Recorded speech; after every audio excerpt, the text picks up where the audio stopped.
it comes to violent crime in Raleigh County, it often leads back to drug and gang activity. Anytime you put those two things together, there's a nexus event there.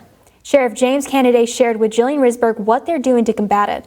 Drug nexus, or maybe a gang drug nexus, but it's not just a random act of violence against somebody that's unsuspecting. Sometimes those are victims nonetheless. But I think the intent of the crime is not necessarily for a random victim. Violent incidents in Raleigh County highlight what Sheriff James Canaday says is an undercurrent of criminality that ties back to drugs and gang activity. A lot of highways and byways intersect here. You've got Interstate 64 and 77 and Route 19.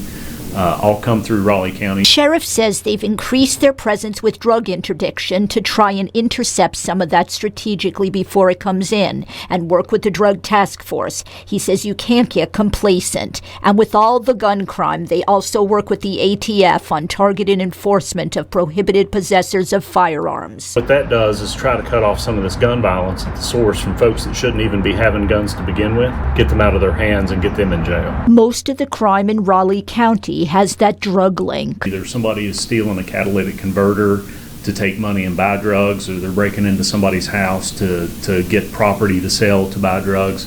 So I think any time that you can have an impact on the drug activity, you're going to see an impact peripherally on some of the other crimes. One of the best things one can do, according to Canaday, is be vigilant of your surroundings and only engage in whatever makes you feel safe. Whether you're at the mall shopping, or whether you're at the grocery store, or maybe you're just going for a walk. And he says always trust your instincts. You think something doesn't look right, or maybe you shouldn't go walk down this road or this trail, then don't, and just err on the side of safety. At the Raleigh County Sheriff's Office, Jillian Risberg for Newswatch.